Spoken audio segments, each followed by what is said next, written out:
friends, today we see one nice problem which is asked in CSR June 2014. It's a part B question 24. So it is a very nice problem. It is in real analysis. I know you guys like real analysis problem very much, and it is on uniformly continuous. So sorry. So let's start the problem. So first we see what is the definition of continuous function. Okay, so I assume X is a metric space, Y is a metric space. A function f from x to y is said to be continuous at a point x. I assume that this x is a point belongs to the domain. Okay, so x belongs to a. I take a x belongs to x, and we say that the function f is continuous at a point x belongs to x if given epsilon greater than 0, there exists delta greater than 0 such that mod x minus y less than delta implies modulus of f of x minus f of y less than epsilon. Okay, so how to we visualize this condition? Let me draw some diagrams. Sorry, I have prepared some calculations, some examples of continuous function. Okay, so what is our so f from x to y? For simplicity, for explanation purposes, we take a function from c to c so that we can draw the diagrams easily. And I take x belongs to c, or for we can take a point a belongs to c. F is continuous. Again, let me write the definition. F is continuous at the point a if given epsilon greater than 0, there exists delta greater than 0 such that mod x minus a less than delta implies mod f of x minus f of a less than epsilon. Okay, so how to visualize these conditions? So now we are looking at functions from c to c. So what we draw the complex plane. So this is my domain and this is my codomain. So I assume that this is my point a. Okay, so this is my domain and this is my codomain. Okay, and if the point A is here, then its image f of A will be somewhere in this complex plane because this is domain, this is codomain. So I assume that say my I mean it is an arbitrary function, so f of A can be anywhere. So I assume f of A is here. Okay. Now what this condition says, so given epsilon greater than 0, so whatever epsilon greater than 0, we have to find a delta greater than 0. Okay, so, what condition it should satisfy? Such that whenever a point x stays within delta radius of the point a, the distance between f of x and f of a should be less than epsilon. Okay, so given epsilon greater than 0, once the epsilon is given, I put the epsilon radius ball around f of a. Okay, so this is my f of a. I am putting a epsilon radius ball uh, around the point f of a. So given epsilon greater than 0, once the epsilon is given, I put the epsilon ball around f of a. I want to find a delta. I want to find a delta greater than 0. So with that delta, I put a ball around the point A. So I want to find a delta such that the delta neighborhood of A. Okay. So what is happening? One epsilon is given. With that epsilon, I put a neighborhood around f of a in the codomain. Now I come to the domain. So around a, I want to put a delta neighborhood. Okay, around a, I want to put a delta neighborhood such that what condition it should satisfy? Whenever mod x minus a less than delta. What is the meaning of mod x minus a less than delta? That means that whenever I take a point x inside this neighborhood, okay, because if you take any point inside this neighborhood, it will satisfy this condition. Okay, for any point x in this neighborhood, its image f of x should be inside this neighborhood. Why?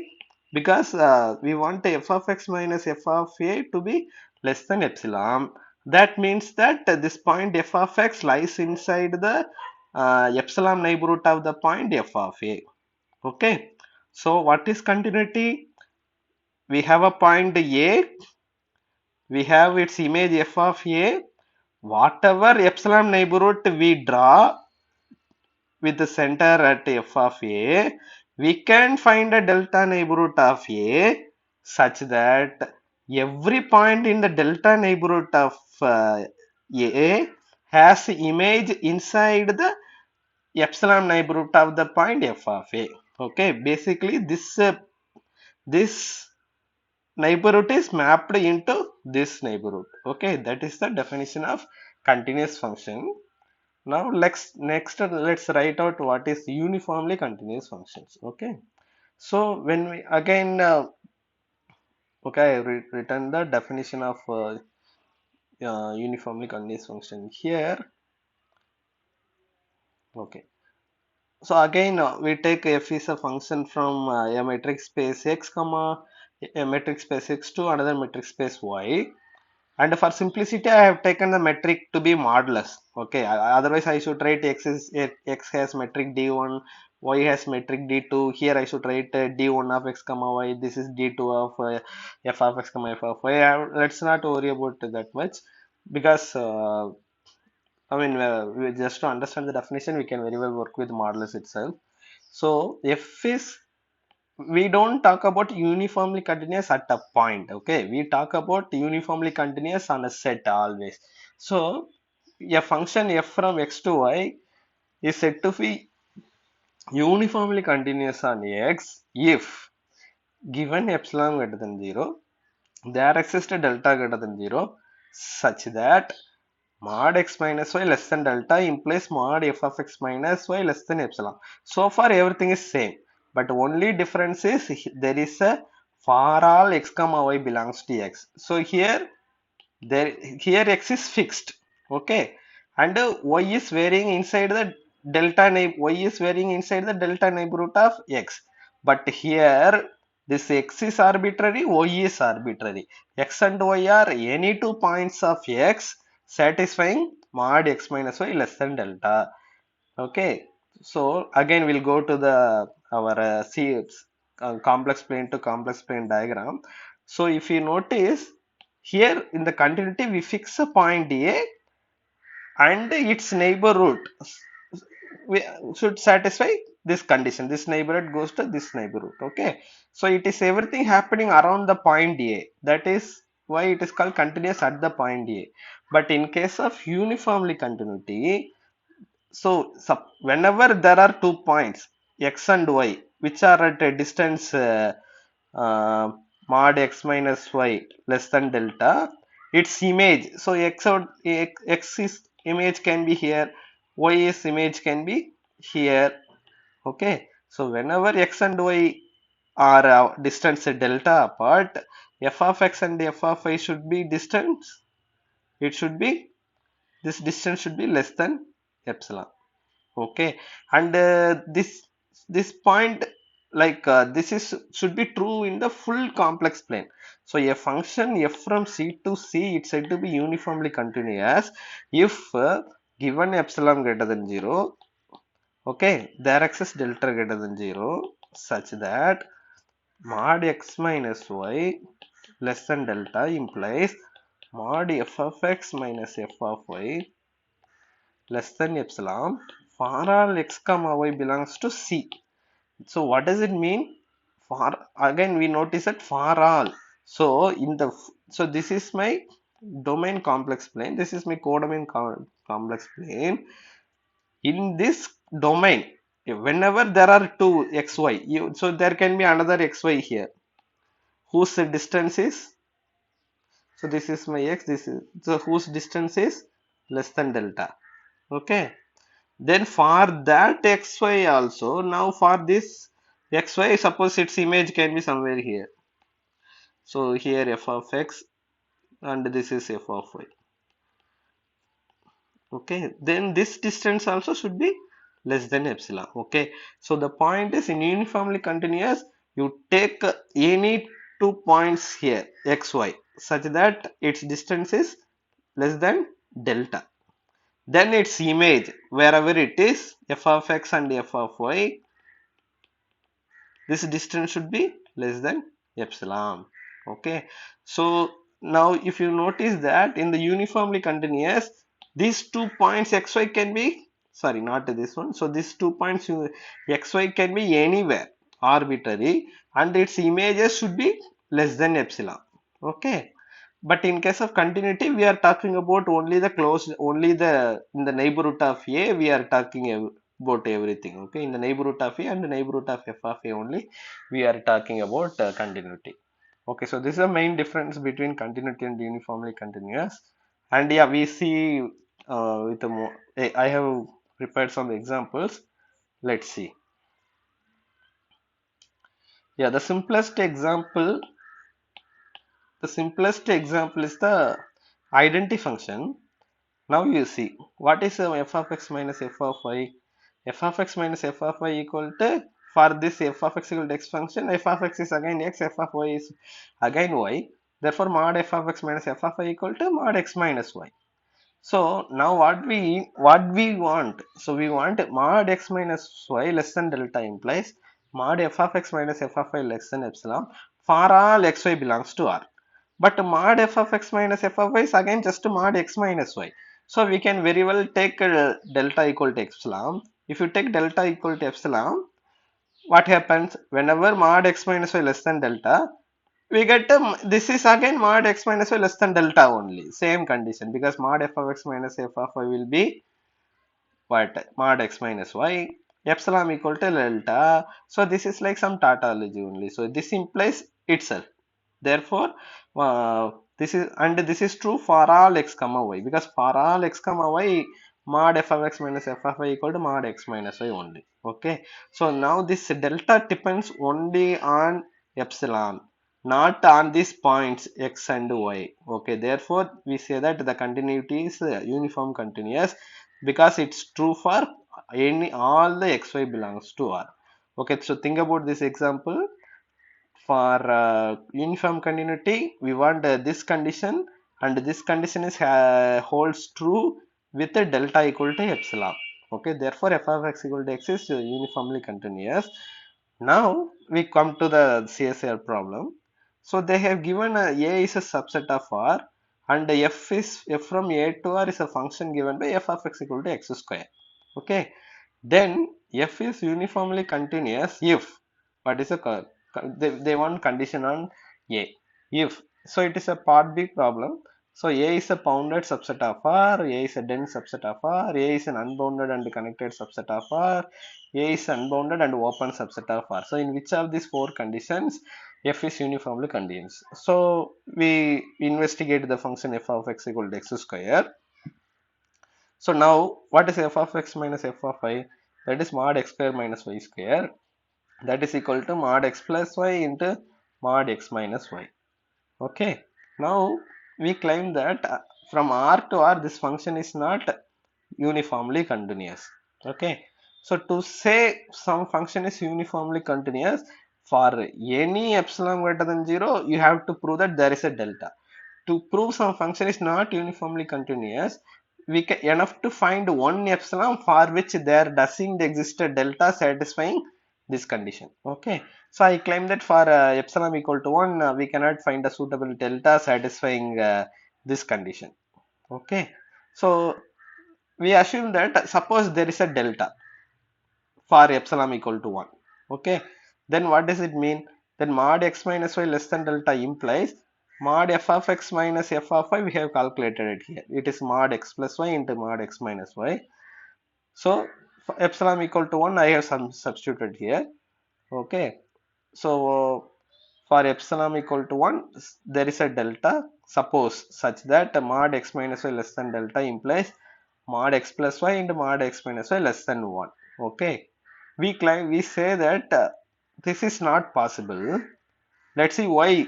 such a delta is not possible for epsilon equal to 1, because for example this delta, suppose this delta is 0.25. We see why delta cannot be 0.25. Similarly, I'll tell you why delta cannot be some value like 0.01. From these two things you can understand that delta cannot be any value. Whatever delta, we can suitably choose this argument to get a contradiction. Okay, let's see what is the argument. So suppose delta equal to 0.25. What does it mean? So for I take so we assume that this is true for all xy belongs to R. For epsilon equal to 1 and delta equal to 0.25, and I assume that for any two real number R, this implication is true. I am assuming. So for any two xy belongs to R, so I can take x equal to 10, y equal to 10.1. Okay, then what happens? Then mod x minus y equal to mod distance between x and y is 0.1, because this is 10.1, the difference is 0.1, and zero point 0.1 is clearly less than 0.25, that is my delta. Therefore mod x minus y less than delta. Now mod x plus y into mod x minus y, if you calculate mod x plus y is 20.1, mod x minus y is 0.1, so this value is 2.01, but 2.01 is strictly greater than 1. Okay, so what happens? This is a mod f of x minus f of y. This is our mod f of x minus f of y, right? You see, this is our mod f of x minus f of y. This x plus y into x minus y. Therefore, we get modulus of f of x minus f of y strictly greater than 1. But if if this is less than delta, but this is less than 1, we want, but this is greater than 1. Okay, so for if delta equal to 0.25 and epsilon equal to 1, then I can find x and y such that this condition is not satisfied. Okay, similar equal to 0.01, then we can take x to be 1000 and y to be 1000.001. You see, again for delta equal to 0.25, I have taken only 10. But for delta equal to 0.1, already I need to take 1000. So if when the delta get more and more smaller, I need to take more and more big number. But that I can take, since we are working over R, we can take this x and y as big as possible, as big as we want. Then what is mod x minus y? Mod x minus y is that 1000 minus 1000.001 is 0.01, and that is strictly less than 0.01, that is equal to delta. Therefore mod x minus y less than delta.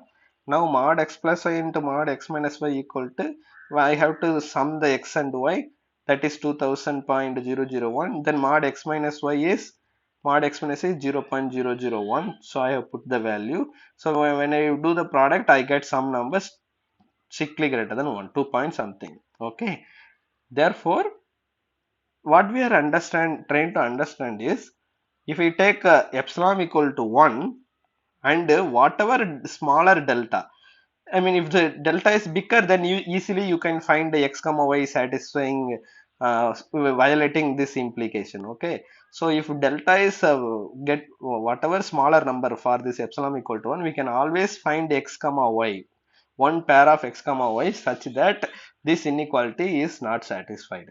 Okay, therefore f of x equal to x square is not uniformly continuous on R.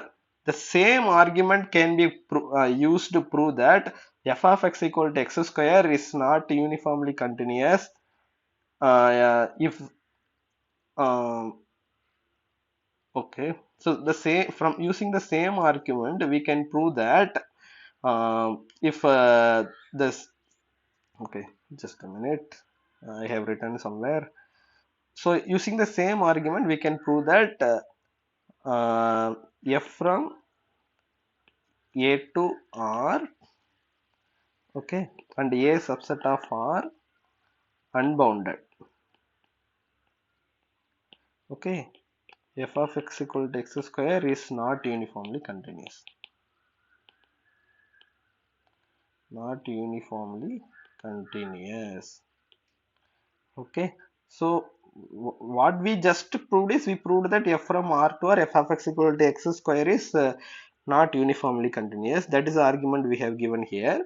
Using the similar argument, a domain you don't need to have R. It can be any unbounded set. You take any unbounded set, still f of x equal to x square is not uniformly continuous because for a smaller delta, we for smaller delta we want some large numbers x and y to get to the contradiction. Since a is unbounded, we can always find such x and y. That is the same argument only. Now next assume that f of x equal to x square is on a bounded subset of R, it is uniformly continuous. Okay. Now assume that A is bounded. Bounded means modulus of x less than or equal to k for all x belongs to A. Okay. Now again, uh, modulus of x less than or equal to A for all x belongs to A. Therefore, mod x plus y less than or equal to mod x plus mod y, which is less than or equal to 2k, because mod x less than or equal to k, mod y less than or equal to k, together they are less than or equal to 2k. Okay, by triangle inequality. Now mod f of x minus f of y equal to mod x square minus y square, that is equal to mod x plus mod x minus y again. Now for this mod x plus y, we can replace this bound. Okay, so mod f of x minus f of y less than or equal to, for mod x plus y I replace this 2k times mod x minus y. Okay, now we can take delta equal to epsilon by 2k. Then so you see here delta depends only on epsilon, not x, not y. Okay, then suppose mod x minus y less than delta. Okay, I take this x comma y arbitrary element of, so you take any x comma y belongs to A such that mod x minus y less than delta. So x comma y is arbitrary here because in uniformly continuous we want, this is true for all mod x minus y less than delta. Okay, so you take any xy belongs to A such that mod x minus y less than delta, then mod f of x minus f of y, we just saw that it is less than or equal to 2k times mod x minus y. Correct. Yeah, mod f of x minus less than or equal to 2k times mod x minus y, and then mod x minus y is less than delta. So this is strictly less than, strictly this is strictly greater than this number because I replace mod x minus y by delta. Now what is it, our delta equal to epsilon by 2k. Then 2k we can cancel, we get epsilon. Okay, so mod x minus y less than delta implies mod f of x minus f of y less than epsilon.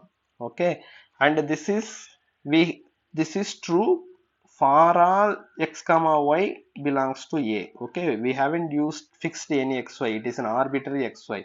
Therefore if A is bounded, then f from A to R f of x equal to x square is uniformly continuous. Okay, so that is our final answer. Now we go to the problem. Therefore the correct option is A. If A is bounded subset of R, then it is uniformly continuous.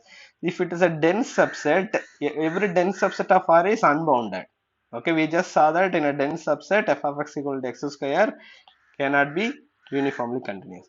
Already in the, this is again they said unbounded, so not uniformly continuous. Again this is unbounded, so it's not unbounded. Okay, so again as I say always, we are not solving one particular problem. Through that problem we'll try to learn as much as possible. So here I have explained about uniformly continuous. I hope you have understood clearly. If you have any doubts, please let me know in the comments. I can do a completely fully example oriented video on the uniformly continuous and continuous functions, so do let me know. Okay, okay, have a good day guys. Bye.